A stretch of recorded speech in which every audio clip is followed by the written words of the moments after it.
Model paper 4 में भी हम आपके एग्जाम के लिए इंपॉर्टेंट कुछ क्वेश्चन सोल्व करेंगे। इन क्वेश्चन से भी आपको कुछ नए कॉन्सेप्ट्स पता लगेंगे और इस पेपर में आपको कलाम एकेडमी प्री रीड पेपर के भी कुछ क्वेश्चन देखने को मिलेंगे जो आपके एग्जाम के लिए इंपॉर्टेंट है। तो स्टार्ट करते हैं आज का paper. Which of the following sentences has the correct structure of question. तो करेक्ट स्ट्रक्चर ऑफ क्वेश्चन में क्वेश्चन टैग का कॉन्सेप्ट भी आ सकता है। क्वेश्चन टैग में किसी सेंटेंस के बाद एक शॉर्ट क्वेश्चन लिखा होता है, उसको हम क्वेश्चन टैग बोलते हैं। और अगर सेंटेंस पॉजिटिव है तो क्वेश्चन टैग हम नेगेटिव बनाते हैं, और सेंटेंस अगर नेगेटिव है तो क्वेश्चन टैग हम पॉजिटिव बनाते हैं, और सेंटेंस के टेंस में कोई चेंज नहीं करते। इसके अलावा हम सेंटेंस के सब्जेक्ट के अकॉर्डिंग क्वेश्चन टैग में प्रोनाउन का यूज करते हैं। और अगर नेगेटिव क्वेश्चन टैग होता है तो उसके लिए हम कॉन्टेक्टेड फॉर्म का यूज करते हैं, जैसे हैव नॉट को हम लिखेंगे हैवंट। इसके अलावा इज नॉट को हम लिखेंगे इजंट, इस तरीके से। तो इन ऑप्शंस में एवरीवन सब्जेक्ट दिया हुआ है और एवरीवन, समवन, समबडी, इन सब्जेक्ट को हम सिंगुलर मानते हैं और इनके साथ सिंगुलर वर्ब और सिंगुलर प्रोनाउन का हम यूज करते हैं। तो एवरीवन के बाद हम सिंगुलर वर्ब का यूज करेंगे, तो एवरीवन के बाद हैव का यूज नहीं हो सकता, तो ऑप्शन बी को हम एलिमिनेट कर सकते हैं। उसके बाद हम देखते हैं ऑप्शन ए, ऑप्शन सी और ऑप्शन डी तीनों सेम है, एवरीवन हैज़ कम। इसके बाद इनके क्वेश्चन टैग की बात करते हैं। जब भी एवरीवन, समवन और समबडी इनका क्वेश्चन टैग बनाना हो तो हम प्लूरल वर्ब का यूज करते हैं और प्लूरल प्रोनाउन का ही यूज करते हैं। ये इंपॉर्टेंट पॉइंट आपको ध्यान रखना है। तो everyone has come, haven't they, इसका आंसर होगा option C. The passive voice form of the sentence you should not look down upon the poor will be. Look down upon का मतलब होता है घृणा करना, तो लुक डाउन अपॉन एक फ्रेजल वर्ब होगा और उसका मतलब होगा घृणा करना। तो अब देखते हैं इसका पैसिव वॉइस क्या होगा। सबसे पहले ऑब्जेक्ट की बात करते हैं, द पुअर। तो द पुअर से सेंटेंस स्टार्ट होगा, उसके बाद शुड का यूज होगा और नेगेटिव सेंटेंसेस के लिए नोट का भी यूज होगा। और मॉडल्स के पैसिव वॉइस के लिए हम बी का यूज करते हैं, तो शुड नोट के बाद बी का यूज होगा। तो जहाँ पर शुड नोट के बाद बी का यूज नहीं हो रहा उसको हम एलिमिनेट कर सकते हैं, तो ऑप्शन बी गलत होगा। उसके अलावा पैसिव वॉइस में वर्ब की थर्ड फॉर्म का यूज करते हैं, तो जिस भी ऑप्शन में वर्ब की थर्ड फॉर्म का यूज नहीं हो रहा उस ऑप्शन को भी हम एलिमिनेट कर सकते हैं, तो ऑप्शन ए भी गलत होगा। और अगर वर्ब की बात करें तो इसमें कंप्लीट वर्ब होगा लुक डाउन अपॉन, इसका मतलब होगा घृणा करना। तो वर्ब को हम तोड़ नहीं सकते, इसलिए कंप्लीट वर्ब सेंटेंस में लिखना होगा। और अगर ऑप्शन सी की बात करें तो लुक डाउन में अपॉन नहीं लिखा हुआ, तो ऑप्शन सी को हम एलिमिनेट कर सकते हैं, तो इसका आंसर होगा option D, the poor should not be look down upon. अब बाई यू लिखने को हम इग्नोर भी कर सकते हैं।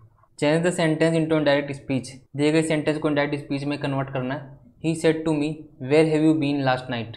यहाँ पर बीन होने का सेंस देगा और हैव के बाद वर्ब की थर्ड फॉर्म का यूज हो रहा है, तो बीन बी की थर्ड फॉर्म की तरह यहाँ पर यूज हो रहा है। तो अगर इसके टेंस की बात करें तो ये प्रेजेंट परफेक्ट टेंस होगा। हैज़ हैव के बाद वर्ब की थर्ड फॉर्म का यूज हम प्रेजेंट परफेक्ट टेंस में करते हैं। तो अगर इसको डायरेक्ट स्पीच में चेंज करेंगे तो ही आस्क्ड मी सब में सेम है।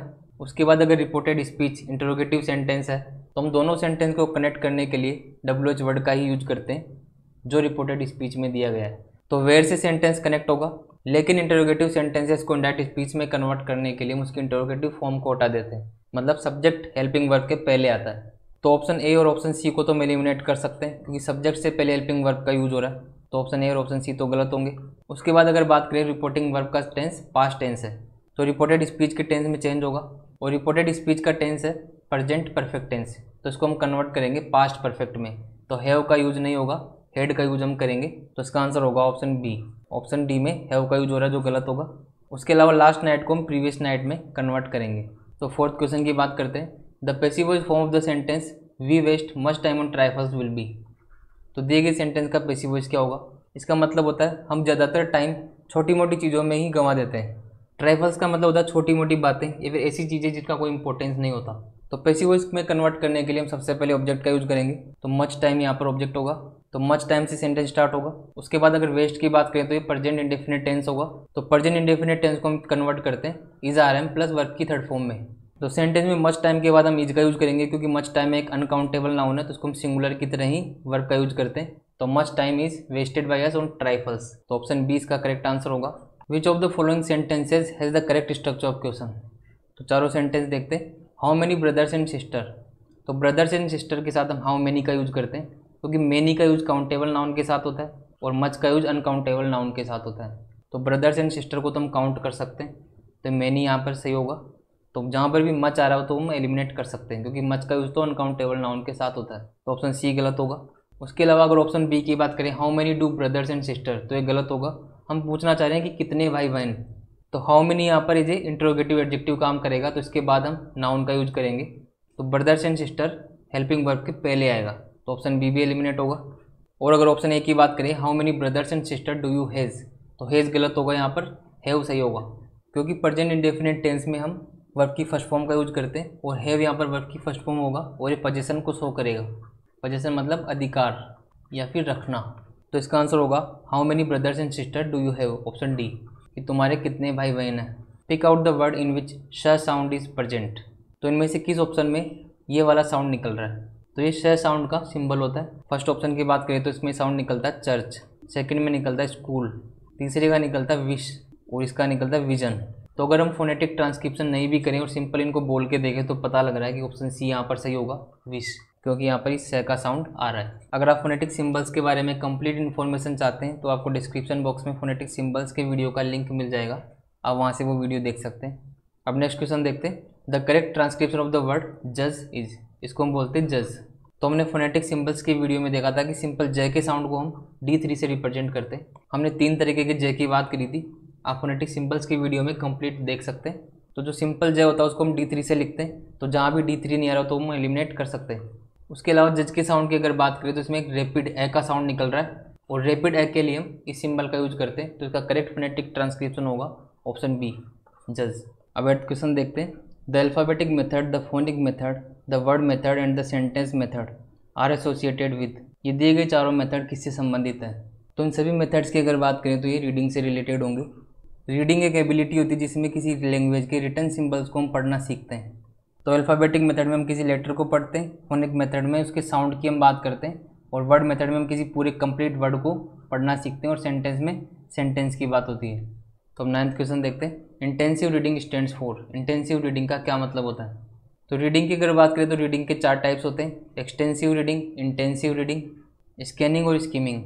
तो यहाँ पर हम एक्सटेंसिव और इंटेंसिव रीडिंग की बात करेंगे। नेक्स्ट क्वेश्चन में हम स्कैनिंग और स्कीमिंग को भी समझेंगे।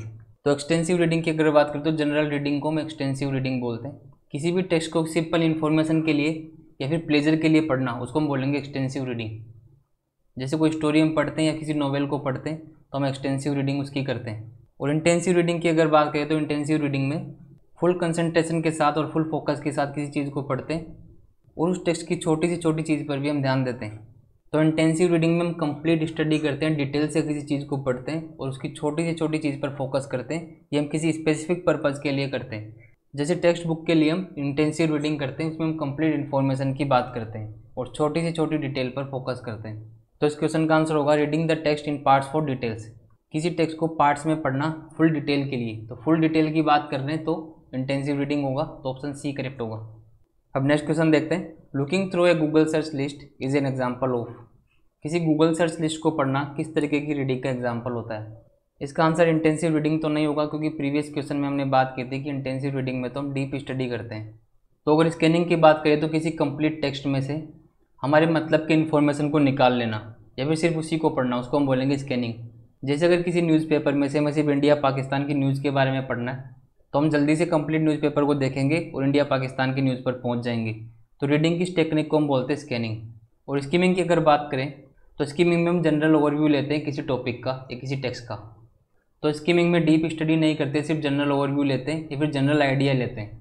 जैसे किसी आर्टिकल को पढ़ेंगे और सिर्फ ये पता करेंगे कि किस बारे में है। तो हमने 4 तरीके की टेक्निक देखी, intensive reading, extensive reading, scanning और स्कीमिंग। इंटेंसिव में हम डीप स्टडी करते हैं जैसे टेक्स्ट बुक। एक्सटेंसिव में हम प्लेजर के लिए या फिर जनरल इन्फॉर्मेशन के लिए पढ़ते हैं जैसे कोई नॉवेल, स्टोरी, ये सब। और अगर स्कैनिंग की बात करें तो किसी कंप्लीट टेक्स्ट में से सिर्फ अपने मतलब की इन्फॉर्मेशन पढ़ना, हम उसको बोलेंगे स्कैनिंग। और किसी टेक्स्ट को पढ़कर सिर्फ उसका बेसिक आइडिया लेना, उसका बेसिक ओवरव्यू लेना, उसको हम बोलेंगे स्कीमिंग। तो गूगल सर्च लिस्ट को हम सिर्फ स्कैनिंग करते हैं, उसमें से हम सिर्फ अपने मतलब की चीज़ देखते हैं, तो इसका आंसर होगा स्कैनिंग। तो हम नेक्स्ट क्वेश्चन देखते हैं। When language is learn without any practice this process is called. जब कोई लैंग्वेज बिना किसी प्रैक्टिस के सीखी जाती है तो इस प्रोसेस को क्या बोलते हैं? तो इस प्रोसेस को हम बोलते हैं एक्विजिशन, ऑप्शन सी। छोटे बच्चे मदर टंग को एक्विजिशन से ही सीखते हैं। इसका मतलब होता है अपने आसपास के वातावरण को देखकर सीखना या कंडीशनिंग से सीखना। ये किसी भी लैंग्वेज को सीखने का फर्स्ट स्टेप होता है। सबसे पहले मदर टंग को कोई बच्चा एक्विजिशन से ही सीखता है। अब नेक्स्ट क्वेश्चन देखते हैं। A child can remember an object more if he had seen it himself then he had not seen. कोई चाइल्ड किसी देखी हुई चीज़ या ऑब्जेक्ट को ज़्यादा समय तक ध्यान रख सकता है, ना कि किसी बिना देखे हुए ऑब्जेक्ट या चीज़ को। तो ये किसका एग्जाम्पल है? तो अगर हम किसी रियल ऑब्जेक्ट को किसी स्टूडेंट को दिखाकर कोई चीज़ पढ़ाते हैं, समझाते हैं, तो उसको ज़्यादा समय तक ध्यान रख सकता है। तो एग्जाम्पल होगा principle of concreteness, option C. Concrete का मतलब होता है रियल में कोई चीज़ दिखाना। तो कोई भी लर्नर किसी ऑब्जेक्ट को देख सकता है और छू सकता है, तो उसको ज़्यादा समय तक याद रख सकता है। तो इस प्रिंसिपल को हम बोलेंगे principle of concreteness, option C. What is the base of grammar translation method? Grammar translation method का बेस क्या होता है? तो ग्रामर ट्रांसलेशन मेथड के बेस की अगर बात करें तो होता है टेक्स्ट बुक। इस मेथड में टेक्स्ट बुक पर ज़्यादा फोकस किया जाता है और टेक्स्ट बुक से ही कोई लैंग्वेज सिखाई जाती है। The semantic aspect of language is related to. Language का सिमेंटिक एस्पेक्ट किससे रिलेटेड होता है? तो सिमेंटिक एस्पेक्ट होता है लिसनिंग से रिलेटेड। सिमेंटिक एस्पेक्ट में हम किसी लैंग्वेज की मीनिंग की या फिर कॉम्प्रिहेंशन की बात करते हैं। तो लैंग्वेज की चारों स्किल के 4 एस्पेक्ट होते हैं, वो आपको ध्यान रखने। When learners are engage in a pair activity taking on roles of a doctor and a patient, the activity is called. जब कोई लर्नर्स ऐसी एक्टिविटी में एंगेज होते हैं जहाँ पर उनको एक डॉक्टर और पेशेंट का रोल करना होता है, ऐसी एक्टिविटी को हम क्या बोलते हैं? तो इसको हम बोलते हैं सिमुलेशन। सिमुलेशन में किसी रियल वर्ल्ड प्रोसेस का एक इमिटेशन होता है या फिर नकल होती है। तो सिमुलेशन में क्लासरूम में हम कोई रियल वर्ल्ड सिचुएशन को क्रिएट करते हैं और किसी रोल के साथ कोई लैंग्वेज सिखाने में मदद करते हैं। Why is story telling most important in English language class at primary level? Primary level की इंग्लिश लैंग्वेज क्लास में स्टोरी टेलिंग मोस्ट इंपॉर्टेंट क्यों होता है? तो स्टोरी टेलिंग की अगर बात करें तो स्टोरी टेलिंग किसी लैंग्वेज के इंटीग्रेटेड स्किल्स को सिखाने में हेल्प करता है, इसलिए इसका ऑप्शन होगा option D. Integrated language skill में लैंग्वेज की चारों स्किल्स पर फोकस किया जाता है, बाकी के तीनों ऑप्शन सेकेंडरी होते हैं। मेन इंपॉर्टेंस इसका होता है it is useful for developing integrated language skills. Audio visual aids are use in classrooms to. Classroom में ऑडियो विजुअल एड्स को यूज करने का क्या कारण होता है? तो ऑडियो विजुअल एड्स को हम इसलिए यूज करते हैं जिससे हम टीचिंग प्रोसेस को एनकरेज या बढ़ावा दे सके, ऑप्शन बी। अब नेक्स्ट क्वेश्चन देखते हैं, ए फोनेम इज। फोनेम क्या होता है? तो फोनेम की बात करें तो किसी भी साउंड की एक मिनिमम जो यूनिट होती है उसको हम फोनेम बोलते हैं। तो इसका आंसर होगा the minimal distinctive unit in the sound system of a language. जहाँ भी फोन से रिलेटेड कोई वर्ड आता है तो वो साउंड से रिलेटेड होगा, ये आपको ध्यान रखना है। अब नेक्स्ट क्वेश्चन देखते हैं, the structured interpretation and giving of meaning to predicted और actual impacts of results is called. Results के प्रेडिक्टेड और एक्चुअल इम्पैक्ट की संरचनात्मक व्याख्या को हम क्या बोलते हैं? तो प्रेडिक्टेड का मतलब होता है अनुमानित और एक्चुअल इम्पैक्ट का मतलब होता है वास्तविक प्रभाव। तो इसका आंसर होगा ऑप्शन डी, इवेल्यूशन। इवेल्यूशन का मतलब होता है मूल्यांकन। तो इवेल्यूशन में हम क्लासरूम में किसी स्टूडेंट की परफॉर्मेंस को प्रिडिक्ट करते हैं, उसके बाद उसके वास्तविक रिजल्ट की तुलना करते हैं और उसको एक स्ट्रक्चर तरीके से लिखना या फिर स्ट्रक्चर तरीके से उसका रिजल्ट बताना, उसको हम बोलते हैं इवेल्यूशन, ऑप्शन डी। अब हम पैसेज के क्वेश्चंस की बात करेंगे। विच of the following words is the synonym of the word random? Random का सिनोनिम क्या होगा? तो रैंडम का मतलब होता है अनप्लान्ड या फिर अनियमित या फिर बिखरा हुआ, बिना किसी ऑर्डर के रखी हुई कोई चीज़ को हम बोलेंगे रैंडम, इधर उधर बिखरा हुआ। तो इसके सिनोनिम की बात करें तो इसका ऑप्शन होगा ऑप्शन डी, हैफेजार्ड। इसका मतलब भी क्या होता है? अनप्लान्ड, अनियमित और बेतरतीब तरीके से फैला हुआ। विच of the following words is the antonym of the word indolence? Indolence का एंटोनम क्या होगा? तो इंडोलेंस का मतलब होता है निष्क्रियता या फिर आलस्य। और अगर इसके पार्ट ऑफ स्पीच की बात करें तो वो होगा नाउन। तो इसका एंटोनम होगा ऑप्शन बी, परसिस्टेंस। और परसिस्टेंस का मतलब होता है किसी चीज़ को लंबे समय तक दृढ़ता के साथ जारी रखना।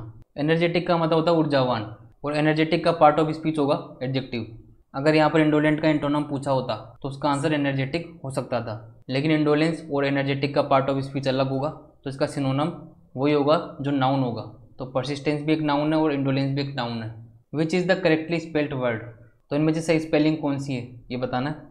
तो सही स्पेलिंग होगी ऑप्शन बी, गायनेकोलॉजिस्ट। इसका मतलब होता है विमेंस का डॉक्टर। अब नेक्स्ट क्वेश्चन देखते हैं, a person who is appointed by two parties to solve a dispute, give one word.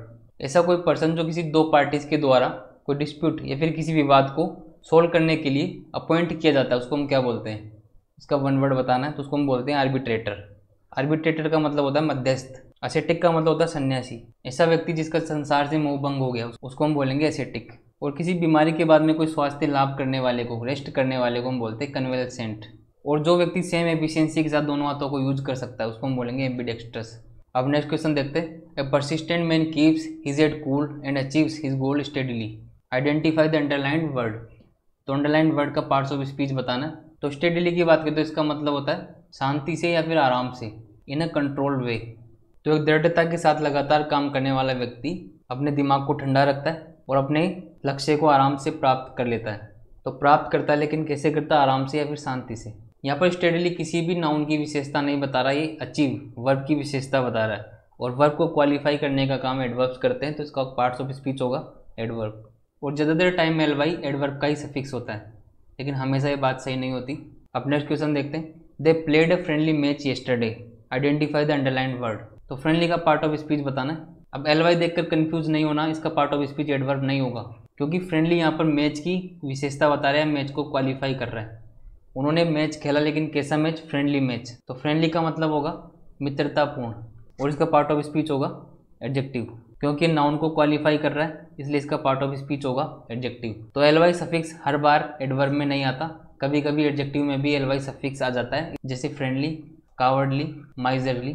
ये कुछ इंपॉर्टेंट वर्ड्स है जो आपको ध्यान रखने, ये एडवर्ब नहीं होते, ये एडजेक्टिव ही होते हैं। Choose the correct tense of the underlined verb phrase. तो दिए गए वर्ब फ्रेज का टेंस बताना है। हैड बीन वेटिंग, तो had plus been plus verb की फर्स्ट फॉर्म में ING का यूज हम पास्ट परफेक्ट कंटिन्यूस टेंस में करते हैं, तो इसका टेंस होगा past perfect continuous. Which part of speech is the underlined word in the sentence given below? Some people seem to have a good attitude towards most things. तो towards का part of speech बताना। तो towards एक preposition होता है, option B.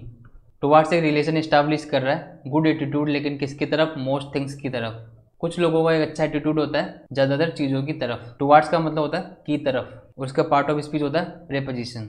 The correct phonetic transcription of the word massage is. तो हम देखते हैं, she said where were you yesterday, इसका इनडायरेक्ट स्पीच बताना है। तो इनडायरेक्ट स्पीच बताने के लिए सबसे पहले देखते हैं रिपोर्टिंग वर्ब का टेंस पास्ट टेंस है, तो रिपोर्टेड स्पीच का टेंस चेंज होगा, तो इसके इंटरोगेटिव फॉर्म को हम हटाएंगे, मतलब इसके इनडायरेक्ट स्पीच में सब्जेक्ट हेल्पिंग वर्ब से पहले आएगा। तो जिस भी ऑप्शन में सब्जेक्ट हेल्पिंग वर्ब के बाद आ रहा है उसको हम एलिमिनेट कर सकते हैं, तो ऑप्शन बी और ऑप्शन डी को हम एलिमिनेट कर सकते हैं। और अगर रिपोर्टिंग स्पीच के टेंस की बात करें तो ये पास्ट इंडेफिनिट टेंस होगा, क्योंकि यहाँ पर वर एज ए वर्ब की सेकंड फॉर्म यूज हो रहा है, ये कंटिन्यूस फॉर्म नहीं होगी, ये होगा पास्ट इंडेफिनिट टेंस। और पास्ट इंडेफिनिट टेंस को हम कन्वर्ट करते हैं पास्ट परफेक्ट में, तो पास्ट परफेक्ट टेंस में हेड प्लस वर्ब की थर्ड फॉर्म का हम यूज करते हैं। तो ऑप्शन ए में हेड का यूज हो रहा है और वर्ब की थर्ड फॉर्म का यूज हो रहा है, तो इसका आंसर होगा ऑप्शन ए। ऑप्शन सी गलत होगा। अब नेक्स्ट क्वेश्चन देखते हैं, Birbal was blank than Akbar. तो यहाँ पर एडजेक्टिव की सही डिग्री का यूज करना है। तो देन की बात करें तो देन से पता लग रहा है कि कंपैरिजन की बात हो रही है बीरबल और अकबर के बीच में, तो यहाँ पर कंपेरेटिव डिग्री का यूज होगा। और वाइज की बात करें तो वाइज की कंपेरेटिव फॉर्म होती है वाइजर, और सुपरलेटिव फॉर्म होती है वाइजेस्ट, तो यहाँ पर ऑप्शन होगा ऑप्शन ए। अब नेक्स्ट क्वेश्चन देखते हैं, Kashmir is blank between India and Pakistan. तो इसका आंसर होगा एन एप्पल ऑफ डिस्कॉर्ड। एक इडियम का क्वेश्चन है, तो एन एप्पल ऑफ डिस्कॉर्ड का मतलब होता है विवाद की जड़, डिस्कॉर्ड का मतलब होता है विवाद, तो कश्मीर, इंडिया और पाकिस्तान के बीच में विवाद की एक जड़ है। अब नेक्स्ट क्वेश्चन देखते हैं, you can park the car on blank side of the road. तो सबसे पहले देखते हैं साइड, साइड यहाँ पर सिंगुलर है, और सिंगुलर के लिए हम आइदर और नाइदर का यूज कर सकते हैं, लेकिन बोथ और नन का यूज हम नहीं करते, तो दोनों ऑप्शन तो एलिमिनेट होंगे। अब अगर बात करें सेंटेंस के सेंस की, you can park the car on either side of the road. आप रोड के किसी भी तरफ कार को पार्क कर सकते हैं। आइदर का मतलब होता है दोनों साइड में से किसी एक साइड, क्योंकि यहाँ पर पॉजिटिव सेंस आ रहा है, हम परमिशन दे रहे हैं किसी को कार पार्क करने की, तो आइदर यहाँ पर सही आंसर होगा। तो इस वीडियो में हमने कुछ इंपॉर्टेंट क्वेश्चंस डिस्कस किए, और कलाम अकेडमी के कुछ प्री रीड के क्वेश्चंस भी हमने इसमें इंक्लूड किए। अगर आपको इनमें से किसी भी क्वेश्चन में कोई डाउट है तो आप कमेंट बॉक्स में पूछ सकते हैं। तो मिलते हैं नेक्स्ट वीडियो में, थैंक यू।